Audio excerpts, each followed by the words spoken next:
Student consultancy ফার্মগুলির আরেক নাম হচ্ছে ম্যান পাওয়ার বিজনেস। হ্যাঁ, তো যে সমস্ত ছেলেপেলে বাইরে যেতে চায় বিকজ বাংলাদেশের জব সেক্টর ওদের পোষাচ্ছে না, বা জবের ঘাটতি বা যোগ্যতা নাই, ডলারে কামাতে চায় বা পাউন্ডে কামাতে চায়, তারা স্টুডেন্ট ভিসার নাম করে বাইরে যায়। পোলাপান বাইরে যায়, বেশিরভাগ মেয়েদেরকে বাইরে এখনও যেতে দেয় না ফর হোয়াট এভার রিজন। কিন্তু পোলাপানের কাহিনী বলি। হ্যাঁ, তো বেশিরভাগ যারা হচ্ছে এই ইউরোপিয়ান কান্ট্রিগুলোতে যায় এরা হচ্ছে লেবার সব। হ্যাঁ, ইউরোপের ওয়ার্কাররা যখন আমাদের মতো কাউন্সিলরদের কাছে এসে এমবাসির কোয়েশ্চেন অ্যান্সার মুখস্থ করাটার প্র্যাকটিস সেশনটা করে, তখন আমরা যেটা বলি সেটা হচ্ছে, আমিও পার্সোনালি যেটা বলি সেটা হচ্ছে, ওখানে গিয়ে যেই দেশে যাও না কেন সেই দেশে গিয়ে সেই সোসাইটি, সেই কালচারের সাথে, সেই মানুষের সাথে মিশে যাও।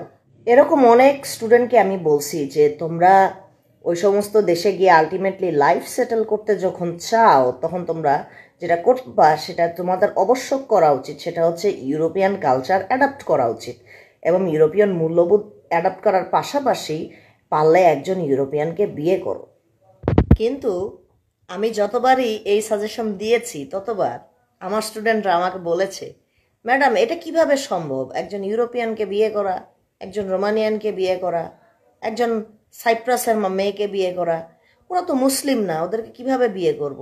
তখন আমি তাদেরকে পাল্টা প্রশ্ন করেছি, আমি ওদেরকে পাল্টা বলেছি যে তোমরা যেই দেশে যাচ্ছ সেই দেশে তোমরা পুরাটা লাইফ নিয়ে চলে যাচ্ছ, তোমরা বাংলাদেশে ফিরে আসার আর কোনো চিন্তা ভাবনা নাই। সো তোমরা ওই দেশের কামাবা, ওই দেশের খাবা, ওই দেশের পড়বা, তোমরা ওই দেশের মানুষ হও অ্যাজ আ রেজাল্ট। তো ওই দেশের যেহেতু মানুষ তারা হবে, যেহেতু ওই দেশে তারা টাকা পয়সা খরচ করে যাচ্ছে, ওই দেশের টাকা কামাচ্ছে, ওই দেশের স্পেস অকুপাই করতেছে, অর্থাৎ তাদের ওই দেশের নাগরিকত্ব পেতে হলে ওই দেশের মেয়েদের সাথে মিশে গেলে সবচেয়ে বেশি ভালো, তাই না? আমি আমার স্টুডেন্টগুলোকে এটাই বুঝাতে পারি না যে তোমরা যদি ইউরোপে গিয়ে, আমেরিকা, ইউরোপে গিয়ে, কানাডাতে গিয়ে, এ সমস্ত কান্ট্রিতে গিয়ে ওই দেশের কালচার অ্যাডপ্ট না করো, ওই দেশের মানুষের মতো হয়ে না যাও, তাহলে তোমাদেরকে ওরা আপন করবে না।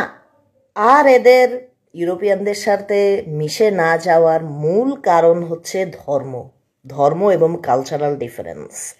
যার জন্য আমরা এটা দেখতে পাই যে যে সমস্ত পোলাপান বাইরে থাকে তারা দেশ থেকে বাঙালি মেয়ে আমদানি করে নিয়ে যায় বিয়ে করে। ইউরোপে তো বুদ্ধিস্টরাও যায়, হিন্দুরাও যায়, জৈনরাও যায়, যায় না? কিন্তু ওরা কিন্তু ইউরোপিয়ানদের বিয়ে করে, ইউরোপিয়ানরাও ওদেরকে বিয়ে করে। শুধু প্রবলেমটা কোথায় হয়ে গেছে জানেন? প্রবলেমটা হয়ে গেছে বাংলাদেশের পোলাপান সিংহভাগই হচ্ছে মুসলিম। প্রবলেমটা এখানে।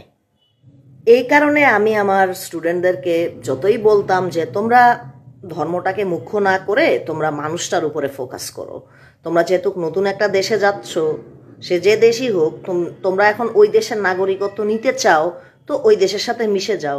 তারা তাদের ধর্মের কারণে কখনোই সেটাতে হ্যাঁ বলতো না। জীবনে কনসালটেন্সি না করলে কখনো বুঝতাম না কি গরিব, কি মধ্যবিত্ত আর কি বড় লোকের ছেলে। বাংলাদেশি যেই ছেলেটা বাহিরে যায়, হোক সেটা ইউরোপে ওয়ার্কার হিসাবে অথবা স্টুডেন্ট ভিসায় ইংলিশ স্পিকিং কান্ট্রিতে, তারা যখন বাহিরে যায় তারা কেন বাংলাদেশি মেয়ে বিয়ে করে বাইরে নিয়ে যেতে চায়? দেশ থেকে সোজা সরল গাধা টাইপের মেয়ে, হ্যাঁ সুন্নতি মেয়ে আমদানি করে নিয়ে যাওয়ার কারণ ওই একটাই, কারণ মুসলমানরা মুসলমান ছাড়া অন্য কারোর সাথে মিশে না। হ্যাঁ, এবং অমুসলিম যারা আছে এবং যারা ধর্মে বিশ্বাস করে না, মুসলিম ধর্মে বিশ্বাস করে না, তাদেরকে মানুষের বাচ্চাই মনে করে না। যে কারণে আমি আমার স্টুডেন্টদেরকে বলেছি যে তোমাদের কাউকে ধর্মান্তরিত করার দরকার নাই, তোমাদেরও ধর্মান্তরিত হওয়ার দরকার নাই। সেকুলার ম্যারেজের অপশন আছে, তুমি তোমার ধর্ম পালন করো আর সে তারটা পালন করবে। তোমরা একটা মিউচুয়াল এগ্রিমেন্টে আসো, কারণ at the end of the day love is what matters. But তারা শুনে নাই।